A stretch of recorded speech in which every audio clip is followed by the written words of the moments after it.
It was about after my 4th chemotherapy treatment. I had been trying to do everything on my own, stay the strong mom, take care of the kids, and go through treatment at the same time. And I was at home alone by myself on a Friday night, just exhausted, that I pulled out the folder that had the information for the Pink Ribbon Girls, and I called the number. And it was really the first time through this entire journey that I talked to someone who understood exactly what I was going through. My daughter, Becky, passed away in February of '09. My younger sister, Allison, lost her battle in June on a family vacation. She had a heart attack. Her heart just couldn't take it anymore. I hadn't known anyone that had experienced cancer. I didn't know what it meant to have these different stages. I mean, I was just really naive about the whole thing. And, you know, for the first few weeks, I was just concerned about this newborn baby, and I had a 1-year-old at home, and my teenager, my husband, I mean, just family stuff. And I was immediately led to the Pink Ribbon Girls of Dayton, which were just kind of getting started. When children lose their moms, it's definitely not easy. And you don't understand, and you do ask why. But it feels so good knowing that we helped them the best we could through a fight that they didn't choose. We really want to focus on healing the person and their family so that they can get well. When you are diagnosed with cancer, and if you do have a support system, even the people with the best support systems, it's a lot. It's a lot for your friends, it's a lot for your family. So I think we step in and we fill in where maybe your family and support system can't always do that, or else give them a break so that they can focus on you when you need it the most. We have such a broad reach of support for young women. It's just such a great way to say, I had breast cancer when I was 30. I'm 20 years out now, and look at me. You know, I beat breast cancer, and it doesn't have to define who you are.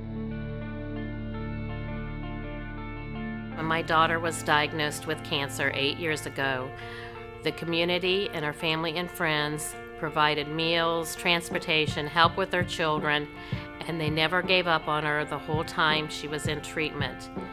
That made me want to be involved in something that does the same for other people who don't have as much support. No one travels this road alone, and we try to encompass that in every single aspect of the way. We provide meals, childcare, transportation, and house cleaning free of charge. We help women and their families on a day-to-day basis with support and these free services. And it's just touches my heart when we hear back from these women that say, gosh, Tracy, I could not have gotten through my breast cancer without Pink Ribbon Girls. What distinguishes our meals from what is currently available in the market is that ours are actually nutrient-dense meals. They're based on a contemporary model of nutrition that is proven to positively affect the cancer struggle and other diseases. Right now we are serving 200 to 300 meals per week, and we would like to see that get up to 4,000 meals per week. For Allison, the meals coming in at the time that she needed them when she was too weak, even though people are very generous and help out, they don't look at the nutrition that a cancer patient needs, like Chef Matt and the Pink Ribbon Girls. My mother was diagnosed with breast cancer, and it ended up, cancer took her life a few years ago. So once I found out what the organization was about, it was a very easy choice for me to do whatever I needed to do to help them. I know for us in the office, we see so many families and so many mothers that may be dealing with this, and we know they have families that for us it's more like we're directly giving to the community, and ultimately is probably going to somebody we know or somebody who knows somebody we know. My Aunt Spiky actually just passed away last year of breast cancer. Being a sponsor and seeing how it touches the hearts of not only just the cancer patient fighting the battle, but also the family, making the smile on those faces even when you're not willing to smile. Seeing them smile, that's what touched our hearts the most. I don't know how I could express how strongly that I feel the value of Pink Ribbon Girls.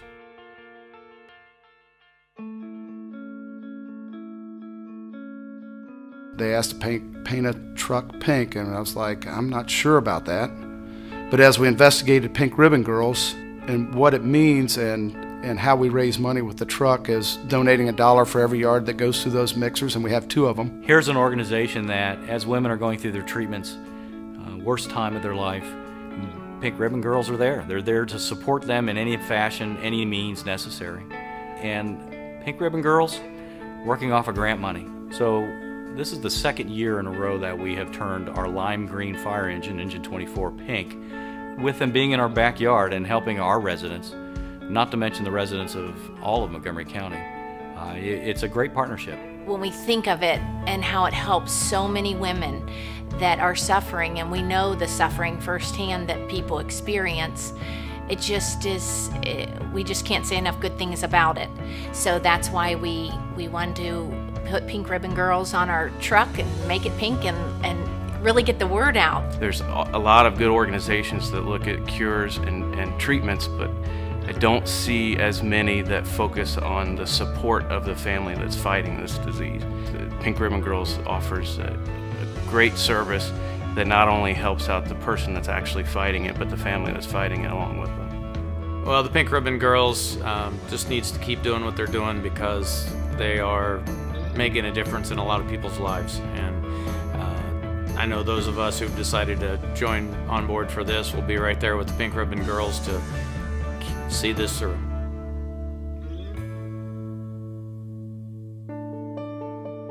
You know, I think cancer, you play dirty and you don't play fair.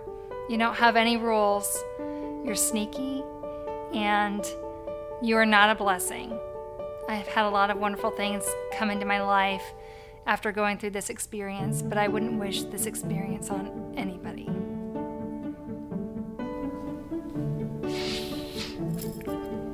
If I could look cancer in the eye, I would say that there are organizations like Pink Ribbon Girls, and there's a network of providers and a community that will fight every step of the way to make sure that hope prevails. And it might not always be hope for a cure, but cancer's days are numbered, whether through a cure or whether through a dignified death. Hope will always be a part of what we fight for. When I first heard of Pink Ribbon Girls, when I heard about the services they are going to offer, support the women throughout their life journey, most difficult times, I thought this is not possible. For example, like house cleaning, babysitting, meals. So when I heard that from my patients, I thought this is really happening, and I was really proud.